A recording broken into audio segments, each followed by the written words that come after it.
Hello and welcome to the Flipping and Wholesaling Houses in New York show. I am Michael Pinter, where I teach you how to start flipping or wholesaling houses in New York, or if you're already doing it, how to grow your business. Had a question today of what does active due diligence in real estate investing mean? Right, I think that's it.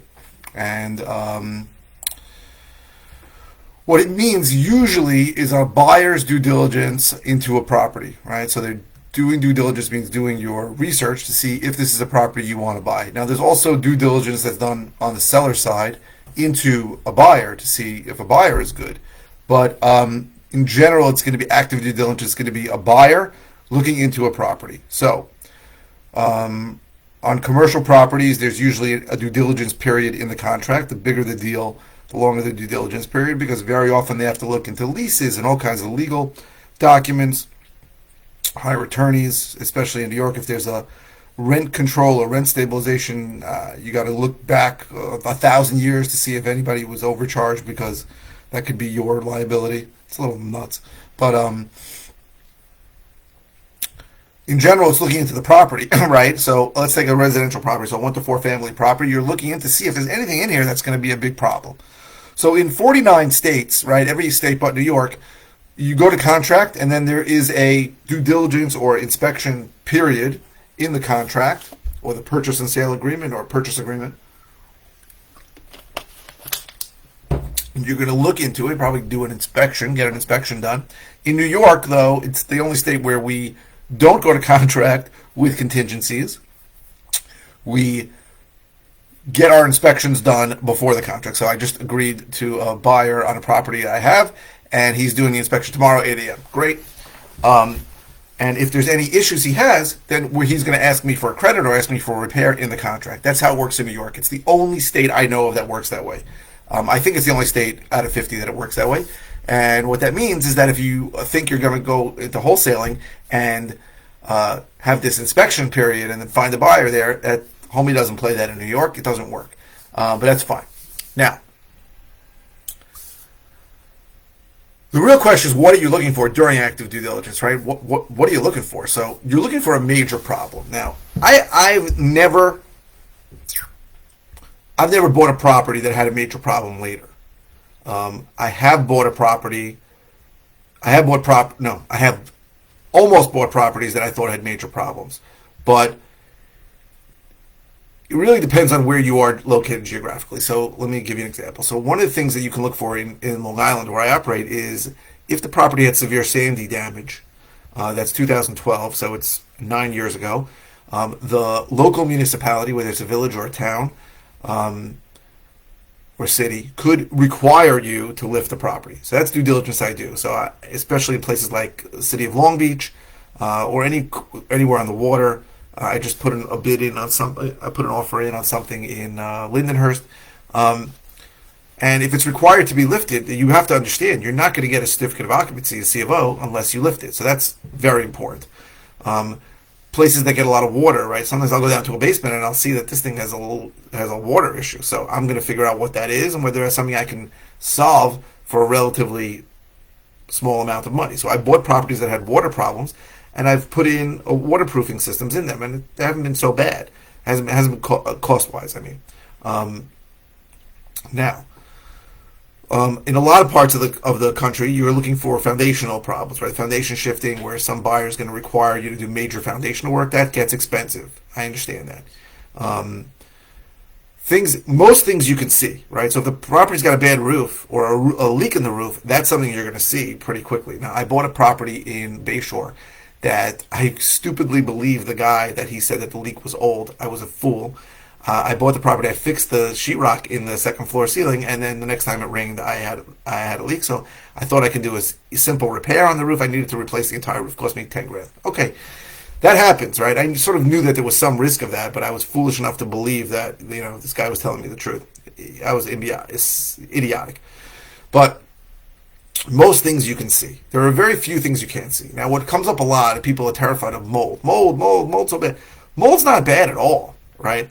Mold, most of the time, is very easily treated. sometimes you got to rip the sheetrock off if the mold gets behind it, but most of the time mold is treatable. It's always due to moisture. So you got to really find out where the moisture is coming from and solve the moisture problem, and then the mold problem goes away. So I have absolutely bought and sold properties that had mold issues that I remediated. And I would say that most things that you think are going to be a big problem are not as big a problem as you think. I never do inspections before I buy a property. I know there are people that do them because they want to be ready for what happens when they buy. But here's what I've found with property inspectors. Their job is to find problems. You use a property inspector that says, hey, the effective life of the heating equipment is less than 10 years, something like that. First of all, it's bullshit. It's a guess, right? Sometimes that heating equipment can last 20 years. Second of all, your property inspector may find different problems than a new property inspector. So theoretically, if I did a property inspection, you'd think I would know everything that the potential buyer would want, but I don't. The new buyer could find new things. I've completely gut renovated properties. I'm talking about down to the studs, and had a property inspector come and rip it to shreds and say that it was bad. That happens. Nothing you can do about it. I disagreed with almost everything he wrote in the report. I recently had a guy who said he did an inspection, and he said that my roof was leaking, and it was a brand new roof. What he found, sorry, was like 2 knots in the wood of the trim.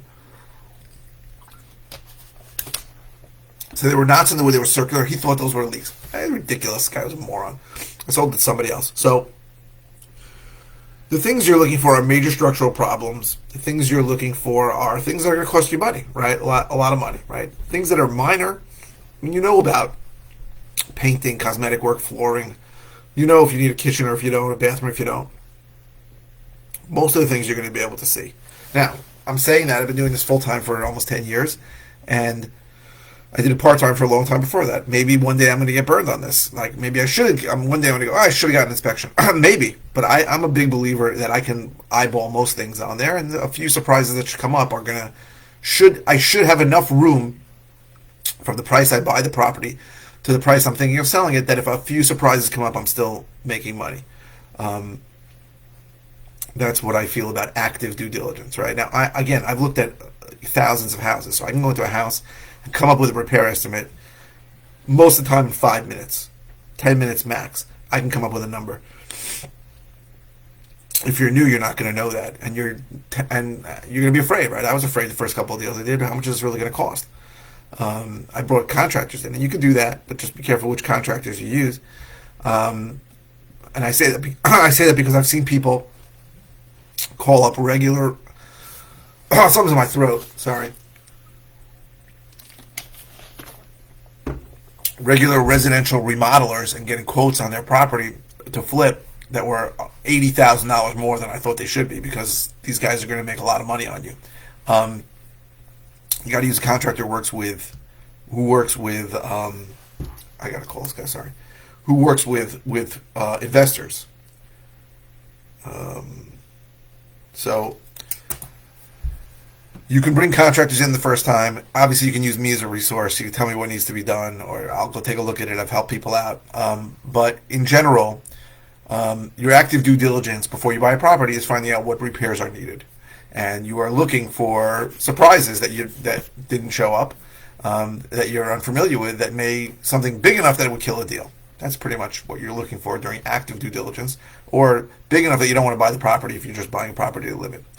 But that's active due diligence, right? I'm looking into this property. When we sell a property, I do some active due diligence into the buyer, right? So I call the mortgage company. I say, how much do you know about this guy? Is this guy a good buyer? Can you get me a commitment in 30 days? That kind of thing. I do that active due diligence. But most of the time, active due diligence is for a buyer looking into a property. So I hope this was helpful. If you're interested in all the ways I can help you, go to howtoflipnewyork.com. If you are interested in a course I have that teaches how to do what I do, go to howtoflipnewyorkcourse.com. C-O-U-R-S-E, right? If you're interested in one-on-one coaching that I offer to a few students, go to coaching.howtoflipnewyork.com. If you are watching on YouTube, please subscribe. If you're watching on any media channel, please click the thumbs up. The likes really help me. And please keep the comments coming. I go live or post 5 times a week. I don't always know what to say. The comments really help me. Your comment can be about something completely different than the video you're watching. If it's a simple answer, I'll just reply with an answer. If it's a topic I've covered before, I'll send you links to a video or videos on it. And if it's something new or something that I haven't covered in a long time, I will do a brand new video on it for you. So thank you very, very much for watching. I really, really appreciate it.